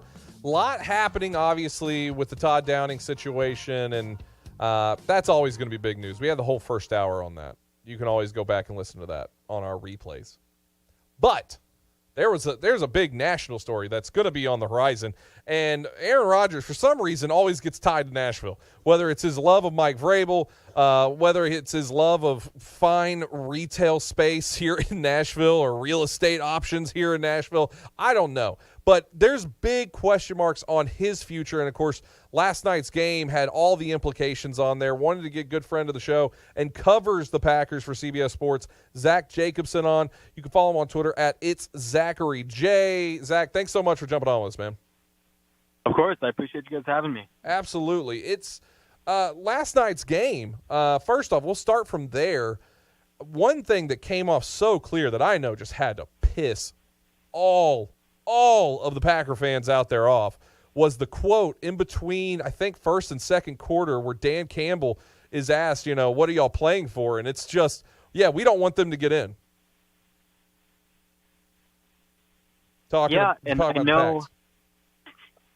I know a lot of people thought there would be some kind of it'd be like a competitive disadvantage or something because the Seahawks played in the early window against the Rams, so people thought the Lions would have nothing to play for.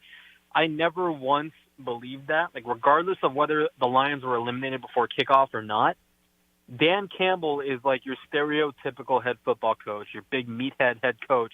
He is going to have that team ready to play. He's going to have to compete against a division rival in primetime on Sunday Night Football in front of a national audience at Lambeau Field with the chance to ruin their season. Are you kidding me? That's everything to them. Whether a playoff spot is on the line or not, that they were going to be ready to play, and they showed it.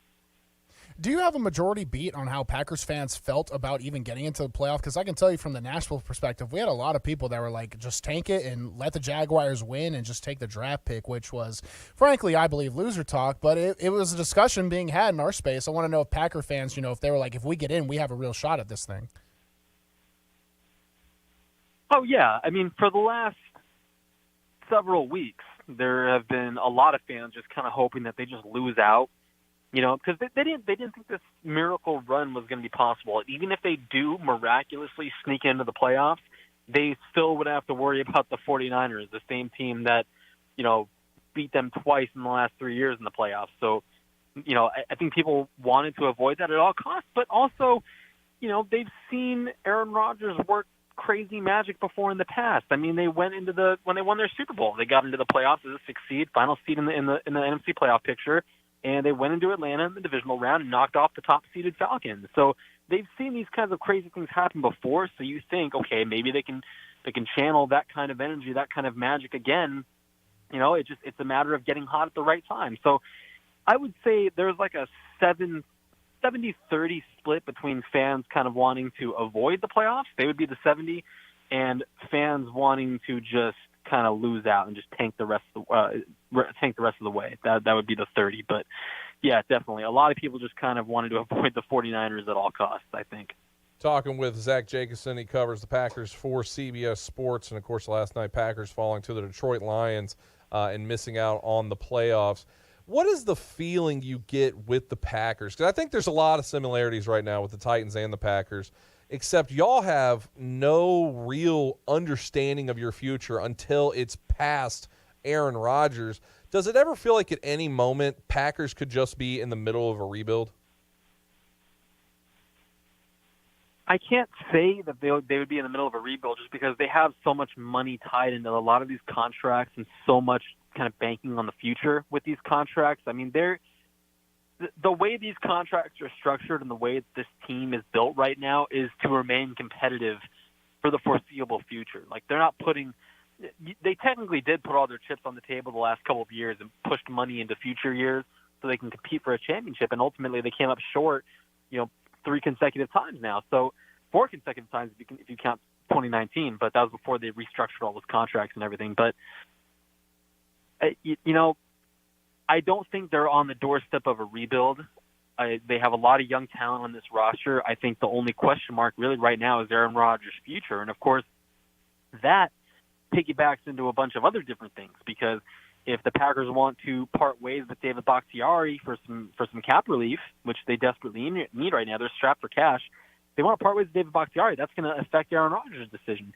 If they don't bring back Randall Cobb again, that's going to affect Aaron Rodgers' decision. So it's going to be a little bit of a domino effect depending on what he decides to do, and that's not going to, nobody's going to know about that until I would say maybe like mid to late February, early March, before the free agency period. And the other young contract that's also out there is what's going on with Jordan Love. I mean, what do you expect this Packers team to do? Because Bruno and I had been talking about this before the show even started today. How do you justify keeping Jordan Love going forward? Because there's not really much tape out there. There's not really much out there to say that you even know if this guy is going to be a possible franchise quarterback or not. Well, I think that there are teams out there. I mean, we're seeing Nathan Peterman get jobs. We're seeing Nick Foles out there starting for the Colts. So I think there's going to be teams out there. There's a market for Jordan Love. I'll say that right now. There's a market for a young 24-year-old quarterback who has some promising collegiate tape. He showed some things in the league, especially in the fourth quarter of that Eagles game on November 27th. Mm-hmm. He came in the second half and he looked very good. He looked promising. He looked worlds better than he had the previous 2 years. So I think there's a market for him if the Packers do want to trade him away and keep Aaron Rodgers. But the thing is, they don't necessarily have to. And if Jordan Love wants to play elsewhere and get an opportunity to start, which I wouldn't blame him at all. I mean, he's sat behind Aaron Rodgers now for 3 seasons. That's how long Aaron Rodgers sat behind Brett Favre. It's 3 years, and now Jordan Love is at that place where, okay, I want to get an opportunity to prove myself somewhere. It's not going to be in Green Bay. Aaron Rodgers is back. Then maybe they'll have a conversation at that point. But right now the ball is in the Packers' court. they have to pick up his fifth-year option by May 1st, and that's kind of going to be evident of how they feel about him, whether he is going to be their future franchise quarterback. But either way, he's going to be under contract in 2023.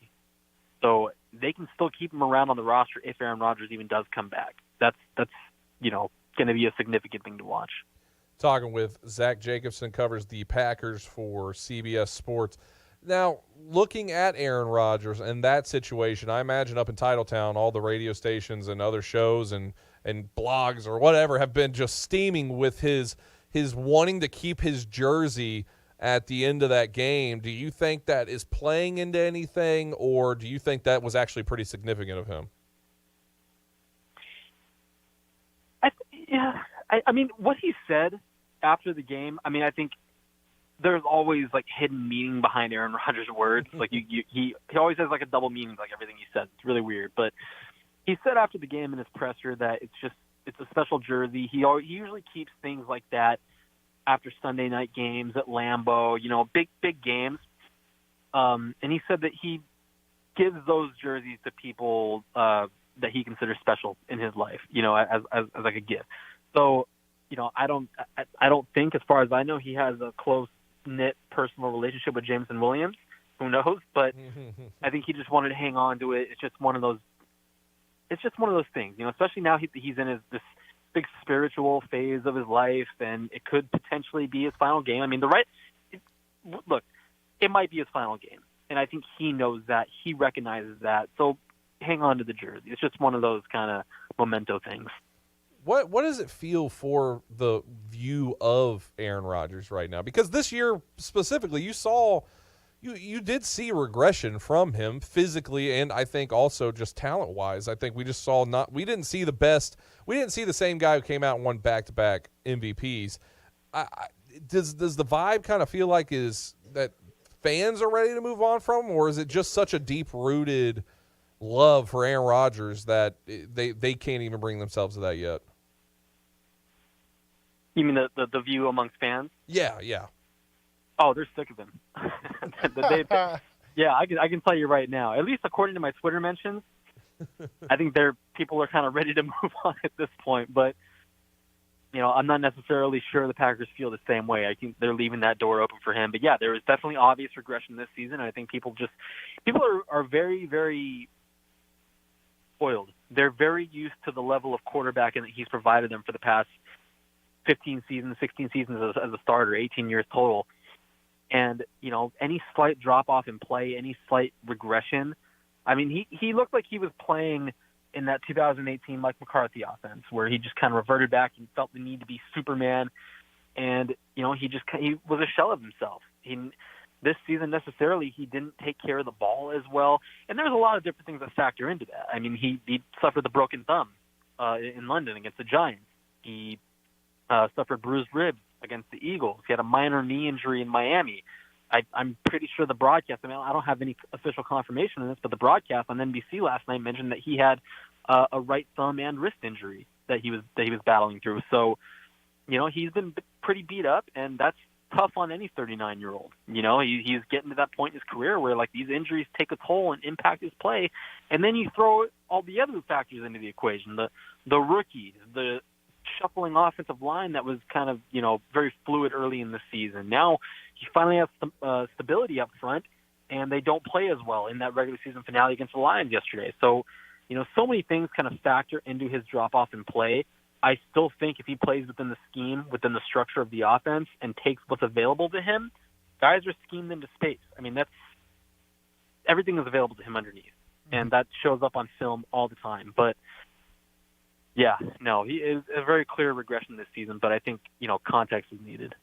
Sticking to one last Aaron Rodgers question from myself, Zach, do you think Aaron Rodgers ends up – what do you think is more likely, in your opinion, that he retires or he tries to play one more year out at another team? Because when you mentioned earlier about Bakhtiari and Randall Cobb, it seems like there's a lot of conditions needed for him to stay in Green Bay. What's to say he would go to any other team and he would just retire? I wanted your opinion on that.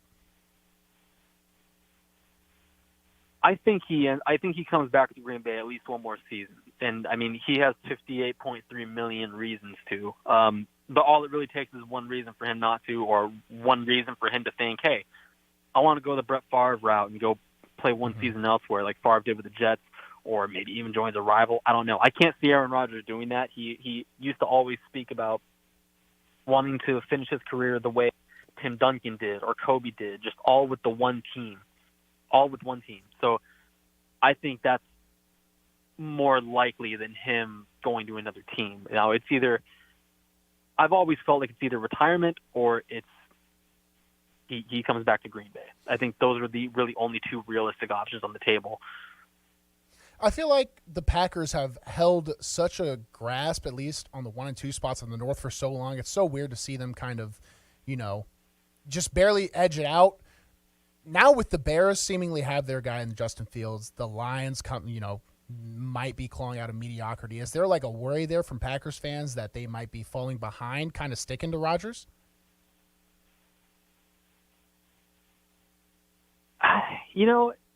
It's tough to say right now, but definitely off of – you look around the NFC North and these other teams are kind of ascending. The Vikings, NFC North champs, they look phenomenal. They've looked phenomenal all season.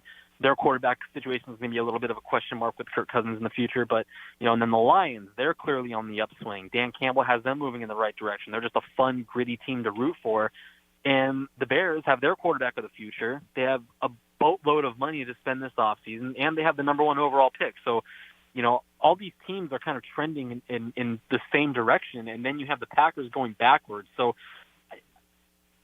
I don't know if necessarily the Packers feel like if they hang on to Aaron Rodgers, they're just kind of they're trying to keep this non-existent window open. They're trying to prolong something that just shouldn't be prolonged. But, the decision has to come into perspective in the future. They have to think, okay, is it time for Jordan Love? Do we think this guy is going to be the one to lead this football team? And I don't think anybody knows that right now. They're not going to know until he gets the opportunity to play.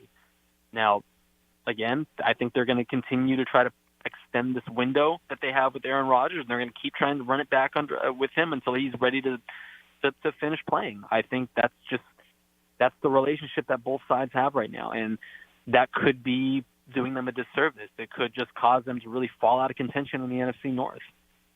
It kind of feels like the Packers are held hostage a little bit by Aaron Rodgers. It just – because I want to ask you a question of, like, where it's way too early to talk draft, but where do you feel like the Packers might go in the draft? But you really can't give a clear answer, and I imagine the Packers probably can't feel like they can have a clear answer until they know, okay, is Aaron Rodgers really in it or not? Yeah, it's kind of ironic, too, because you literally said last night, like, I don't want to hold this organization hostage. I'm not going to make them wait on my answer. So who knows at this point. But as far as the draft goes, I don't think they're looking at the quarterback position as, like, a major question mark. Like, if Aaron Rodgers doesn't come back, they're going to see what they have in Jordan Love. That's going to be their guy, and they're going to rally around him. So the quarterback position isn't really a major focal point of concern right now. They have other spots in their roster that they need to address. They could probably spend a high draft pick on a wide receiver to pair with Christian Watson and Romeo Doubs, because Allen Lazard definitely isn't coming back. He said as much at his locker yesterday. Randall Cobb likely isn't back. That room is going to be relatively thin, and they need to continue to reinforce it. They could do that through the draft, or they could do it through free agency. And the biggest hole on defense right now is definitely at safety. Adrian Amos he's going to be an unrestricted free agent. They picked up Darnell Savage's fifth-year option, so he's going to be back. But I don't know if that's a good thing or a bad thing, because he had a very sporadic season, and he's been on a kind of sharp descent the last, I would say, year and a half. He's not that game-changing safety that you want on the back end that can just completely isolate one side of the field. He's not like that center field safety that teams want to throw away from. He hasn't been that for a couple of years now. So safety is definitely a big question mark. And behind Savage and Amos, they have Rudy Ford and a whole lot of nothing. Tariq Carpenter, he's a special teams player. He's a rookie, 7th-round pick. And Dolan Levitt, they picked him up in free agency. He used to be with the Raiders and Rich Bisaccia. So, those two guys are special teams players. They don't have a lot there at the position right now, and that's undoubtedly their one major point of concern, defensively at least. Zach Jacobson has been our guest. He covers Packers with CBS Sports. Not the other word I almost said, but the Packers with CBS Sports. And you can follow him on Twitter at It's Zachary J. Zach, we always appreciate it, man. We're going to talk to you all this offseason. Absolutely. You guys hit me up, and I'll be on. Thanks, man. Appreciate it. And also spells his name Z-A-C-H, which is just absolutely the way you're supposed to do it, which and that's just a real bugaboo of mine. 615-844-5600. If you want to jump in, we want to talk to you. Final segment coming up here on the afternoon stretch. Good afternoon. It's still pretty busy out here on the South Loop, the West Loop. It's heavy but moving. I-40 East out through Wilson County. Watch for radar out through the Mount Juliet area. Same thing for 65 as you continue down through Williamson County. Nash Painting Services, all of Middle Tennessee. These guys are absolutely the best. Check them out online, nashpainting.com. I'm Commander Chuck with your on-time traffic. Are you tired of your current vehicle? Maybe looking for a new or pre-owned vehicle? Hey guys, it's Zach. Hayes Nissan of Rivergate is the best choice for your vehicle needs. Located at 1550 Gallatin Pike North in Madison, Hayes Nissan of Rivergate has been serving the Middle Tennessee community for over 3 decades. That gives you confidence that Hayes Nissan of Rivergate can find the perfect vehicle for your lifestyle and your budget. Their friendly and knowledgeable staff will make sure you are taken care of. I should know because I've seen it firsthand. Every vehicle I've purchased has been from Hayes Nissan of Rivergate, and I love the entire process. Now, I don't want you to forget about their award-winning parts and service department. It has everything you need to get you back on the road. Go visit them on the web at nissanofrivergate.com. They're open there 24/7, 365 days a year. Or give them a call at 615-865-7220. Again, that number is 615-865-7220. That's Hayes Nissan of Rivergate, where your dollar always goes farther.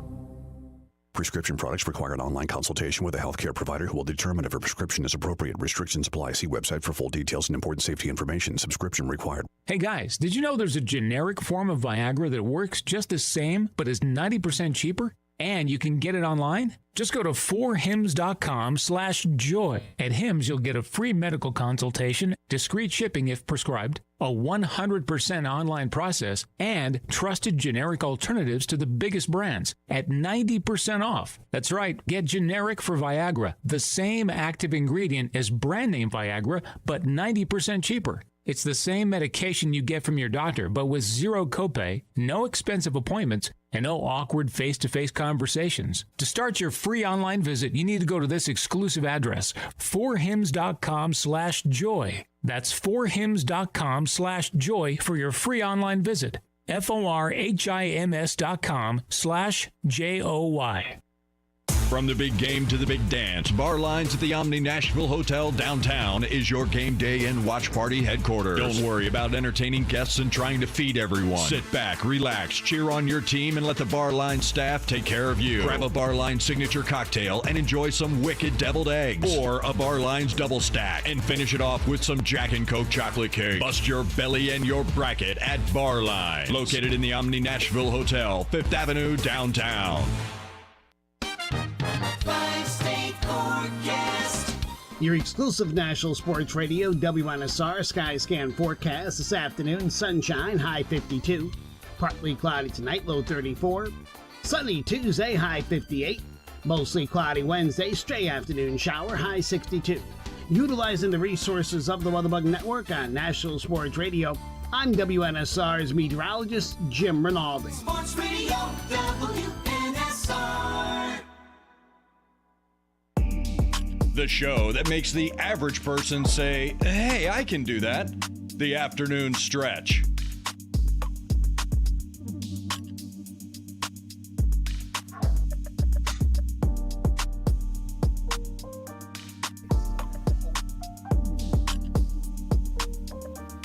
The Afternoon Stretch. What's up? Bruno's just he's wanting to. Bruno, when we get to the end of shows, Bruno's ready to start spreading misinformation. That's what Bruno wants to do.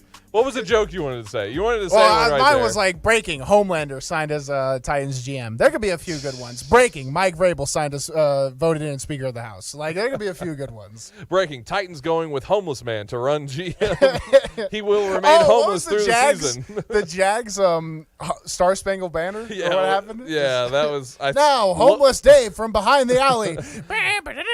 Local musician In the biggest game of the season, we bring in local I mean, it was the most Jacksonville person you could bring in, but we did not talk much about the Jacksonville Jaguars. I want to get some of that game.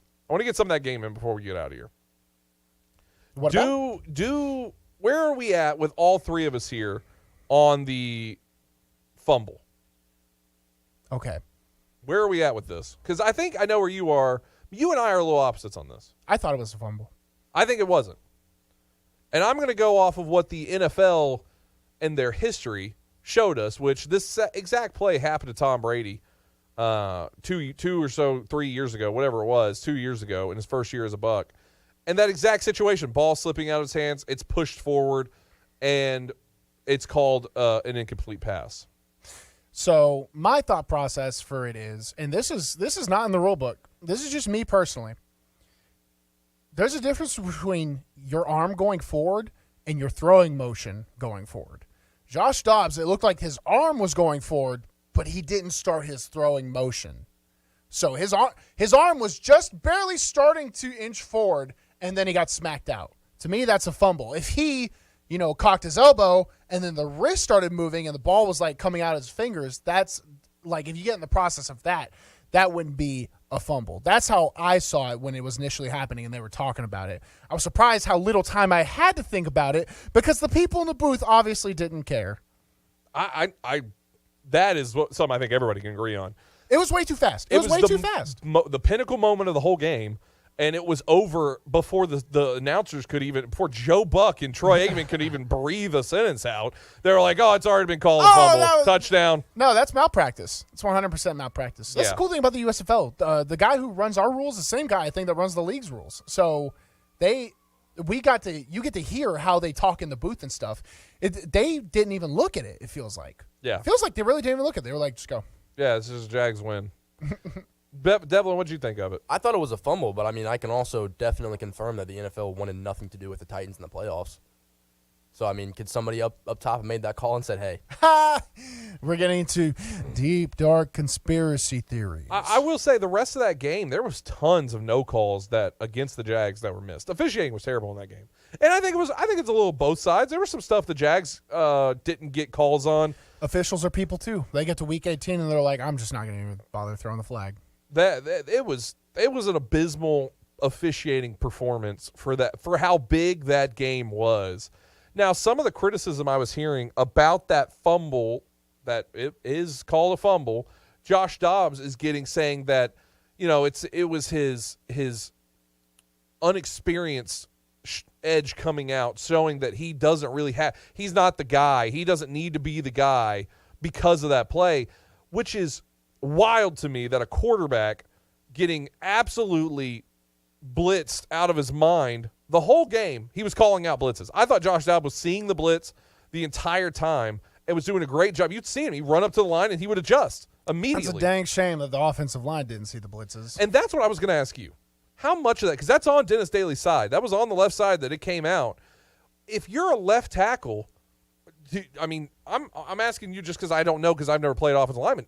Are you allowed to look back at the quarterback and I think there's a blitz coming? Yeah, you asked me a great question. It was on a run. It's the same thing on a pass. Oh, the hip tap. Hip tap typically means out. Which is what we saw in Nicholas Petit for rear. That's what I noticed Petit. They were coming out, and he tapped out. He tapped on, I think he actually tapped his inner side, but regardless, he tapped his hip, and I said, what was that, Bruno? If you're on the slide side of any protection, you, as a tackle, are responsible for the widest threat. The running back goes to the man side, which is the back side of a pro. So the center, guard, and tackle will all slide to one side. Okay, so there's two linemen in front of you and a backer. The backer's back, but then the edge guy walks up. You're going to go out. That tells the center, guard, and tackle. You guys go 3 of 3, and the back's going to check that backside backer, and if that front backside backer comes for an overload, then he can adjust to that. The Titans got hit with some not even crazy blitzes, but they had no idea what to pick it up with. Now, if you're an offensive lineman that's been there for 18 weeks, and you have a quarterback that's been there for 2 telling you what to do, you're an idiot. You're dumb, and you're not smart enough to play in this league. Simple as that. You should be the one making the calls. Yeah, Dennis Daly You're not missed good enough that to one. play. You're not smart enough to play. What are we doing? Because if you go back and watch that play, he shades inside to help off the edge and not help the left guard. He's helping instead the of going left guard out. Yeah, instead of going out, and that never happens. That if your scheme like that, your offensive line coach deserves to be fired. And he was. Spoiler. Wait a second, Dan. The movie's already here. I mean, there was just so much of it that you can sit there and watch and say, "How?" I don't blame Josh Dobbs for almost anything. People were sitting there saying, I mean, the Malik Willis Stan accounts out there were reveling in when he threw that interception, and then I mean. Is Josh Dobbs? Did anybody think Josh Dobbs was going to come out and throw for 400 and just be Tom Brady in his prime or something? No, that's not what was going to happen. But I think Josh Dobbs did a pretty good job last 2 nights ago. Did an honorable job, respectable job. He proved the Jags are frauds as well. The Jags aren't a good team. Jags fans are convinced they're a good team. You're not a good team. No. I'm not saying it out of hate. I do not have hate for your franchise. I do have hate that a lot of the fan base is like, man, we got Trevor Lawrence, we got Christian Kirk, we're about to make a run. No, you're not. Yeah, Trevor Lawrence missed some big throws. I mean, some one wide that had, open. Yeah, that's when I realized the game was going on. Was you texted me, and I was like, "Oh, what happened?" And I saw the wide open miss to Zay Jones, who Bruno has in our fantasy championship, and I was like, I saw him open. I mean, Trey Avery, get him off the squad. How do you? I need a report that says you fired him too. I don't care. Pay him all the money he's owed. Get him out of here. But yeah, watching him and McCreary just get absolutely bodied all night by Christian Kirk it was just absolutely terrible. I mean, it was so hard. And then to watch not only get destroyed and then just watch Trevor Lawrence sail one over 20 yards over the wide. I mean, I could have made the throw. It's just it was wild. That was a wild game to the way that it ended up ending up. I mean, the Titans led. If I'm right, I believe Titans led the entire game up until that fumble. Titans led that game the entire way up until the fumble, and that just instantly changes everything. And here we are. And this too. I know Dobbs got a lot of hate for his final play where he throws it down to Hassan Haskins. I'm going to say it was a bad decision. I think it's a situation where Josh Dobbs is too smart. I think that's one where being too smart hurts you. He took the calculated throw and said, which gives me the better option? And it's Hassan Haskins down low trying to run for the first down instead of trying. That's one where you got to force one. You've got to just push the ball and say, I got to be – this is gunslinger, stupid thought here. Sometimes you have to be stupid enough to believe in yourself to succeed. So is that a paradox? Yeah. But it's 100% true. That's why sports are these things. That's why, scientists aren't quarterbacks.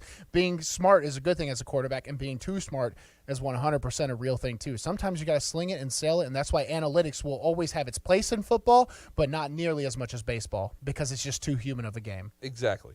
And I think he was just too smart. He saw the check down. He saw that the check down had plenty of room to run. There's a world that he breaks that tackle and picks up that first down. I mean, that happens. That was probably your statistically best odds play to get the first down. Yeah, probably. But Troy Aikman pointed it out, and Troy Aikman, just dumb quarterback, going to sling it down the field. He's sitting there saying, look, the window was going to be here. Even though there's 3 defenders around, he's like, there's the window. And it's like, it's a lower percentage throw, but that's one where you're like, yeah, that's where you got to force it. Because it's die on the shield. Don't die on, on going short for it, at least give your wide receiver a chance. You probably don't even know this. When I played against Josh Dobbs 2016, he did that same exact thing with their last play, driving down the field with Alvin Kamara. It was 4th down. He threw it to Alvin Kamara behind the line of scrimmage. It was like 4th and 4, and then Alvin Kamara ran out of bounds with a yard left. Oh, I remember that. Wow. Every Vandy fan just went, LOL, like when he did that in the Titans uniform too. I mean, you just can't write this stuff. Old habits die hard, brother. He's too smart. He's too smart. He's the backup going forward, though. I think so. But I'm not not the starter, bro. I'm not shocked. I'm not shocked that the Titans don't bring him back. A lot of ifs on that. Deontay Foreman should have been the backup running back for Derrick Henry, and they let him walk for $2 million to go to Carolina And go off. Yeah. Frankly. So there's a lot. We're going to talk a lot about this. Got a whole week of stuff to get into. We always appreciate y'all calling in, commenting, and watching it however you do. Remember, if nobody's told you, I love you and you matter. Have a great night. We will be back tomorrow, 4 o'clock, right here on National Sports Radio.